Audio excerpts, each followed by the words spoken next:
Hello everyone, வணக்கம். Service நவுல list எடிட்டிங்கை எப்படி secure பண்றதுன்றத பத்தின இந்த எக்ஸ்பிளைனருக்கு உங்களை வரவேற்கிறேன். இன்னைக்கு நாம ரைட் ஏசிஎல்களை யூஸ் பண்ணி என்டர்பிரைஸ் லெவல் செக்யூரிட்டியை எப்படி உறுதி செய்யறது, அப்புறம் உங்க இன்டர்வியூ ஸ்கில்ஸை எப்படி நெக்ஸ்ட் லெவலுக்கு கொண்டு போறதுன்னு ரொம்ப டீட்டெயிலா பார்க்க போறோம். ஓகே, இன்னைக்கு நாம என்ன கவர் பண்ண போறோம்னு குயிக் லுக் விட்டுடலாம். 1. What is list editing? 2. Dangers of inline edits. 3. The true solution, write ACLs. 4. the UI security trap. 5. table vs field level restrictions. and மற்றும் 6. real enterprise scenarios. அவ்வளவுதான், ஸ்ட்ரெயிட்டா டாபிக் குள்ள போயிடலாம். Section 1 what is list editing. முதல்ல பேசிக்ஸ்ல இருந்து, அதாவது platform பிஹேவியர்ல இருந்து நம்ம ஆரம்பிப்போம். ஸோ இன்லைன் லிஸ்ட் எடிட்டிங் ஆக்சுவலாக இது நமக்கு தெரிஞ்ச விஷயம்தான் இல்லையா? ஒரு இன்சிடென்ட் ஃபார்மை ஓப்பன் பண்ணாமலே லிஸ்ட் வியூவில் இருந்தபடியே ப்ரையாரிட்டி, அசைன்மெண்ட் குரூப் இல்ல ஸ்டேட்டை நேரடியாக மாற்றுவதற்கான வசதி. யூசர்ஸ்க்கு இது ரொம்பவே பிடிக்கும், ரொம்ப ஃபாஸ்டா வேலை முடியும். ஆனா அட்மின்ஸ்க்கு இதுதான் பெரிய தலைவலி. Section 2 dangers of inline edits. பெரிய பெரிய என்டர்பிரைஸ் கம்பெனிஸ் ஏன் இந்த ஃபீச்சரை பார்த்து இவ்வளோ பயப்படுறாங்கன்னு இப்ப பார்ப்போம். கொஞ்சம் யோசிச்சு பாருங்க, இது அப்படியே எந்த கண்ட்ரோலும் இல்லாம விட்டா என்ன ஆகும்? ஆக்சிடென்ட்டா நடக்கிற பல்க் அப்டேட்ஸ், அப்புறம் அன்ஆத்தரைஸ் சேஞ்சஸ், இது பெரிய செக்யூரிட்டி வயலேஷனுக்கு வழிவகுக்கும். முக்கியமா உங்க எஸ்எல்ஏகளை மொத்தமா காலி பண்ணிடும், சேஞ்ச் அப்ரூவல் ப்ராசஸையும் ரொம்ப ஈஸியா பைபாஸ் பண்ணிடும். சிம்பிளா சொல்லணும்னா இது நிஜமாவே ஒரு ஆபரேஷனல் நைட்மேர். நீங்க ஒரு டெக்னிக்கல் இன்டர்வியூல இருக்கீங்கன்னு வச்சுப்போம். உங்களுக்கான அல்டிமேட் ஓப்பனிங் ஆன்சர் இதோ. List edit restriction in ServiceNow is primarily controlled using write ACLs at the table or field level. Denying write ACL access automatically prevents users from editing records directly from the list view. இது சொன்னீங்கனாலே உங்களுக்கு real production security பத்தி ரொம்ப நல்லா தெரிஞ்சிருக்குன்னு ஆணித்தரமா prove பண்ணிடலாம். Section 3 the true solution, write ACLs. Okay, இப்போ platform லெவல்ல இந்த கண்ட்ரோல் ஆக்சுவலா எப்படி ஒர்க் ஆகுதுன்னு கோர் கான்செப்டுக்கு வருவோம்.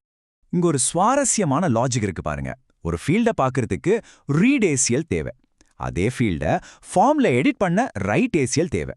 இப்போ நல்லா கவனிங்க, லிஸ்ட்ல இருந்து நேரா எடிட் பண்றதுக்கும் அதே ரைட் ஏசிஎல் தான் தேவைப்படுது. ரெண்டுக்கும் வேற வேற செக்யூரிட்டி எல்லாம் கிடையாது. இதுதான் அண்டர்லையிங் லாஜிக். செக்ஷன் 4 த யூஐ செக்யூரிட்டி ட்ராப். இது ServiceNow டெவலப்பர்ஸ் பண்ணற ஒரு காமனான ஆனா ரொம்ப டேஞ்சரஸான தப்பு. இன்டர்வியூவர்ஸ் வைக்கிற மிகப்பெரிய ட்ராப் இதுதான். கேட்க ரொம்ப சிம்பிளா இருக்கும். Can list edit restriction be done using a client script? அதாவது ஒரு கிளையண்ட் ஸ்கிரிப்ட் யூஸ் பண்ணி லிஸ்ட்டை லாக் பண்ண முடியுமான்னு கேட்பாங்க. நீங்க டெக்னிக்கலா முடியும்னு சொல்லலாம், ஆனா it is absolutely not secure. ஏன்னா யூஐயை நீங்க மறைக்கலாம், ஆனா சர்வர் சைட்ல எந்த என்ஃபோர்ஸ்மெண்ட்டும் அங்க இல்ல. பேக்எண்ட்ல டேட்டா இன்னும் ஆபத்துல தான் இருக்கு. ஒரு சீக்ரெட் டிப் சொல்றேன், இந்த ஹைரார்க்கியை எப்பவுமே மைண்ட்ல வச்சுக்கோங்க. Client script, UI policy, list control, இது எல்லாமே பிரவுசர் அல்லது யூஐ லெவல்ல தான் ஒர்க் ஆகும். ஆனா ஏபிஐகள், இம்போர்ட் செட்ஸ், பேக்ரவுண்ட் ஸ்கிரிப்ட்ஸ் எல்லாம் இது ரொம்ப அசால்ட்டா தாண்டி உள்ள வந்துரும். ஸோ உங்களுக்கு இருக்கிற ஒரே உண்மையான ஸ்ட்ராங்கான டிஃபென்ஸ் நம்ம சர்வர் சைட் ஏசிஎல்ஸ் மட்டும்தான். Section 5 table versus field level restrictions. நமக்கு ஏசிஎல்கள் தான் வேணும்னு தெரிஞ்சிடுச்சு. இப்போ அதை அப்ளை பண்ற 2 முக்கியமான வழிகளை கம்பேர் பண்ணலாம். பாத்தீங்கன்னா டேபிள் லெவல் ரைட் ஏசிஎல் மொத்த ரெக்கார்டையுமே லாக் பண்ணிடும், ஒரு ஃபீல்டை கூட நீங்க மாற்ற முடியாது. இது வீட்டை மொத்தமா பூட்டுற மாதிரி. ஆனா ஃபீல்டு லெவல் ரைட் ஏசிஎல் அப்படி இல்லை. ஒரு குறிப்பிட்ட ஃபீல்டை, உதாரணத்துக்கு ப்ரையாரிட்டியை மட்டும் ரெஸ்ட்ரிக்ட் பண்ணிட்டு மற்ற ஃபீல்ட்ஸை எடிட் பண்ண அலோவ் பண்ணும். இது ரொம்ப ஃபிளெக்சிபிளா இருக்கிறதால பெரிய கம்பெனிஸ் எப்பவுமே இந்த ஃபீல்டு லெவல் அப்ரோச்சை தான் விரும்புவாங்க. Section 6 real enterprise scenarios. Theory எல்லாம் ஓகே, பேங்கிங், ஹெச்ஆர், டெலிகாம் மாதிரி ரியல் டைம் ப்ராஜெக்ட்ஸ்ல இது எப்படி யூஸ் பண்றாங்கன்னு பார்ப்போம். சினாரியோ, சப்போர்ட் ஏஜென்ட்ஸ் அவசரத்துல அசைன்மெண்ட் குரூப்பை லிஸ்ட்ல இருந்தே தவறா மாத்திடுறாங்க. இதனால என்ன ஆகும்? டிக்கெட் தப்பான ஆளுக்கு போகும், எஸ்எல்ஏ ஃபெயில் ஆகும், ரிப்போர்ட்டிங் எல்லாம் மொத்தமா சொதப்பிடும் இல்லையா?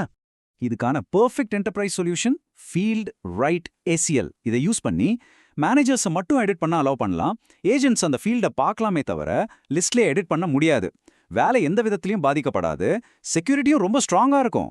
ஒருவேளை ஒரு யூசர் என்னால ப்ரையாரிட்டியை லிஸ்ட்ல இருந்து மாத்த முடியலன்னு கம்ப்ளைண்ட் பண்ணா என்ன பண்ணுவீங்க? ரொம்ப சிம்பிள், செக்யூரிட்டி டீபக்கரை ஆன் பண்ணுங்க. அந்த யூசரோட ரோலுக்கு எந்த குறிப்பிட்ட ரைட் ஏசிஎல் ஃபெயில் ஆகுதுன்னு செக் பண்ணுங்க. ஒவ்வொரு எக்ஸ்பீரியன்ஸ்ட் அட்மினும் யூஸ் பண்ற பெர்ஃபெக்ட் ட்ரபிள் ஷூட்டிங் ஸ்டெப்ஸ் இதுதான். இதோட அல்டிமேட் லெவல் என்ன தெரியுமா? டைனமிக் ஸ்கிரிப்ட்ஸ் யூஸ் பண்றது. டிக்கெட் ஓனர் மட்டும் தான் எடிட் பண்ணணும்ன்ற சினாரியோல ஃபீல்ட் ஏசிஎல் கூட ஒரு டைனமிக் ஸ்கிரிப்ட் ஆட் பண்ணிட்டா போதும். அசைனான யூசர் மட்டும் எடிட் பண்ணலாம், மற்ற எல்லாருக்கும் ஆட்டோமேட்டிக்கா ரெஸ்ட்ரிக்ட் ஆயிடும். எவ்வளோ பவர்ஃபுல் பாருங்க. இந்த பாயிண்ட்டை அப்படியே ஒரு ஸ்கிரீன்ஷாட் எடுத்து வச்சுக்கோங்க. List editing is controlled through write ACLs because inline editing uses the same security mechanism as form editing. Companies restrict sensitive fields using field-level write ACLs to ensure secure server-side data updates. இது உங்க next technical இன்டர்வியூக்கான best closing ஆன்சரா இருக்கும். Okay guys, ஃபைனலா நீங்க யோசிக்கிறதுக்காக ஒரு கேள்வி. List கண்ட்ரோல்ல நீங்க எடிட்டிங்கை disable பண்ணதுக்கு அப்புறமும் ஒரு யூசரால ஏபிஐ மூலமா டேட்டாவை மாத்த முடியுதுன்னா எந்த முக்கியமான செக்யூரிட்டி லேயரை நீங்க பில் பண்ண மறந்துட்டீங்க? நீங்களே உங்களை கேட்டுக்கோங்க. டேட்டாவை உண்மையாவே பாதுகாக்கிறீங்களா இல்ல ஜஸ்ட் ஸ்கிரீன்ல இருக்கிற பென்சில் ஐகானை மட்டும் மறைச்சு வைக்கிறீங்களா? திங்க் பண்ணுங்க. அடுத்த எக்ஸ்பிளைனர்ல பார்க்கலாம்.